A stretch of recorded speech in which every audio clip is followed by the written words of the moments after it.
University of Nebraska, Lincoln, Yeah. and got a degree in Art history. art history, and then you go to London University. University of London, University College, which is a department within there. And then within that, I went to the Institute of Archaeology for 2 years, and I have a Master of Science in Conservation for Archaeology and Museums. And that's the job at... Yep. Yep. Yeah, I went from there to, well, I did a summer internship in Philadelphia working with their arms and armor. Okay. And then I did a summer internship in Greece, gluing old pots back together and drinking ouzo. And then, which was very nice.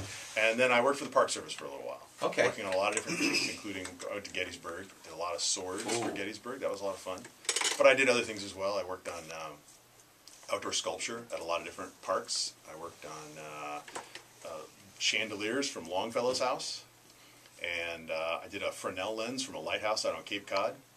But then the position at the Metropolitan Museum opened up for a conservator for arms and armor. And was that a dream job? Oh, yeah. Yeah, it really was. And there's a lot of things I really love about the job and a lot of things I really don't really super love about living in the New York area.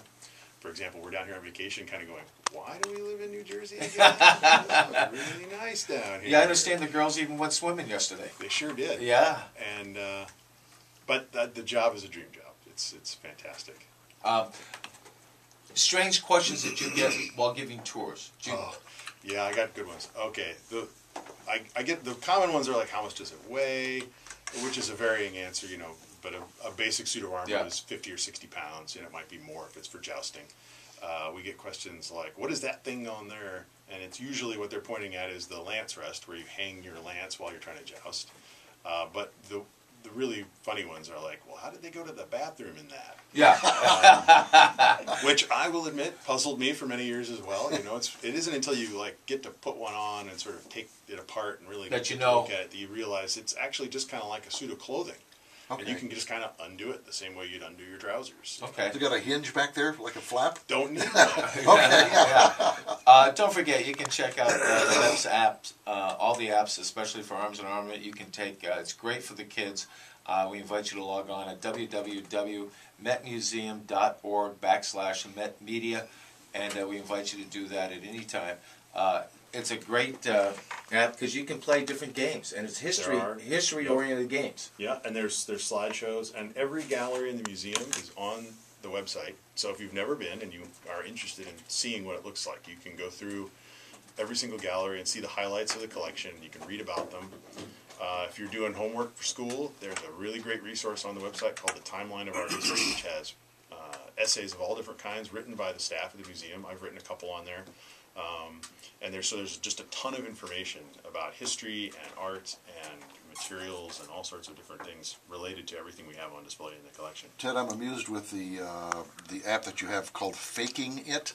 That was for a special exhibition. Oh, really? On the sort of the modern art of this was Photoshop. Manipulating photographs before Photoshop came along. Yeah. Can you identify the fake picture?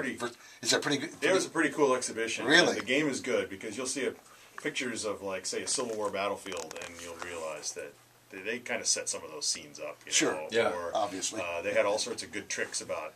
And if you ever used Photoshop, it's seems really easy to just sort of erase somebody from Photoshop. Oh, sure. Take someone out of the picture. Yeah. Blur them out. They used to have to do that, by hand in the darkroom, and there's photos on there. It's just astonishing how good some of these. Yeah, Peter put me on Arnold Schwarzenegger's body. Yeah, see? It works out very, very well. Yeah. At 6 before the hour of 9 o'clock, Hippo's in the house. There will be no Charlotte County Speaks today, and that's not an April Fool's joke. Supposedly, Ken Lovejoy is out ill today and will not be here this morning. We've already got the shift change in place, and Kenny will not be here. And we welcome everybody to give us a call this morning,